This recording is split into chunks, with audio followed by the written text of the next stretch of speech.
In each distant copse of trees, in each faraway pond, on each unscalable peak that we'll never see or smell or climb atop of, is someone's dream. For we are enchanted most by the places we can never go.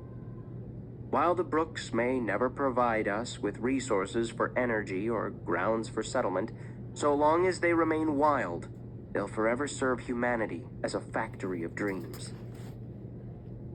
I was glaring out the window of a 3-seated Cessna 185 flying above the gates of the Arctic National Park. Kurt, the pilot, tilted the yoke and tightly circled a pair of lounging gray wolves that would have been running for their lives before this was a national park. Kurt dropped the plane just feet above the rocky gravel bar next to the North Fork of the Koyukuk. At the last second, just before it seemed we were going to miss the bar and belly flop into the icy, clear river, he flicked up his wings, increased speed, and tilted the plane up into the air to seek a better landing site. My stomach's contents tumbled like clothes in a dryer. I squirmed to retrieve the plastic bag from my back pocket, nervously chanting, "Happy, happy, happy," wishful for ground under my feet and an outhouse I could high step to. This was how I got to my job every week. I was one of 5 backcountry rangers at the gates of the Arctic National Park, the northernmost and, at 8.5 million acres, second largest national park in the country, as well as, arguably, the wildest left in the park system. About the size of Maryland, the Gates is situated on the same latitude as Coldfoot, just above the Arctic Circle. Add in the abutting Kobuk Valley National Park and Noatuk National Preserve, and the acreage of the contiguous parkland is slightly larger than West Virginia. Because there are no roads, trails, or facilities within the park, we had to be flown in on bush and float planes.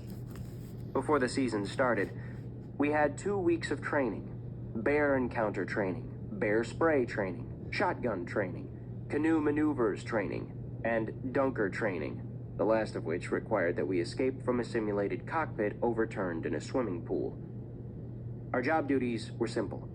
We'd go on 8-day wilderness patrols with a fellow ranger, either by foot or canoe.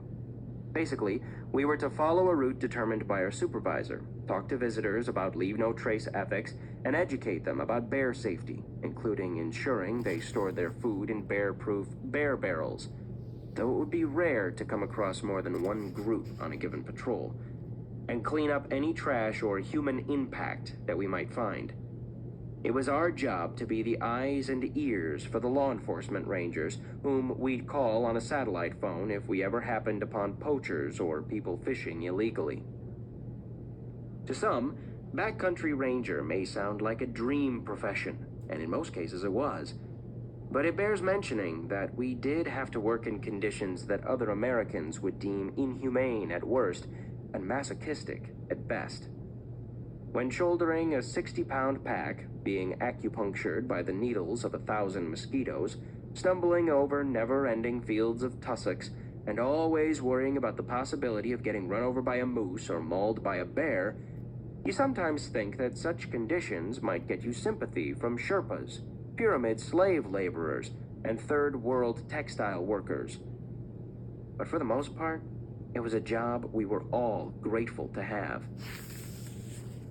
We were all male, in our mid-20s, except for one middle-aged ranger, and paying off our student debts. Each of us had his own method. While I was determined to get rid of mine quickly, Adam, 28, decided to make the lowest payment possible and stretch his debt out over decades, so he was encumbered with only a small monthly payment, allowing him to be, as he put it, pre-tired.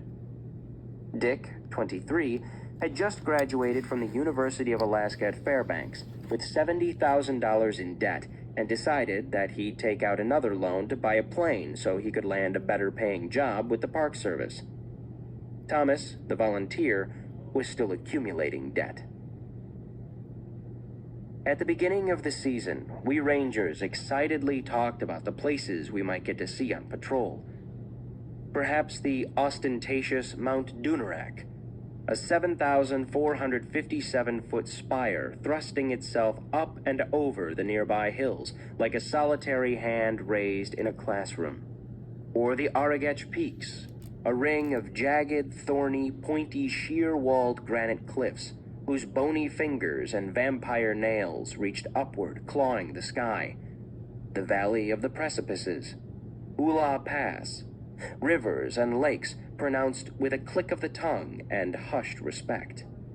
Itkalik, Takahula, Itikmaluk, Tinaguk, Alatna, Noatagakiak, Yunaxarak, Karupa, Niga. After I got dropped off on the edge of the North Fork of the Koyukuk River for my first patrol, my first thought was, this is too good to be true. My second, why did they hire me? I didn't want to already question the integrity of my new employer, but I mean, hell, just 3 years before I did sorta get lost in this very park. I looked at the river. The Koyukuk writhed down the valley, gushing between two of the Gates' grandest peaks, Frigid Crags and Boreal Mountain, the very gates to the Arctic that explorer Bob Marshall named in the 1930s. My ranger friend Ted and I were to float down the Koyukuk and explore the surrounding country as we pleased. We overturned our inflatable canoe on the riverbank, tied it up to some heavy logs, and set up camp next to the river. We filled our water bottles with river water and set out to climb a mountain from which we'd hoped to spot a poacher or a group of hikers or something that would make us feel purposeful. But all we'd see was a never-ending chain of mountains of a Jurassic landscape that bore a beauty that repulsed as much as it allured. The distance from the security of civilization evoked in us a sense of urgency for the comforts and safety of home, yet the terrifying grandeur of an endless wilderness invited us to embrace the wild and unruly sensations of the uncertain now. While on the mountain, a freak gale swept down the valley that caused us to teeter on the ridge and, unbeknownst to me, my tent below to fly off the ground and into the air like a beach ball. Hours later, when Ted and I descended the mountain and got back to our camp, I frantically scanned the terrain for my missing tent.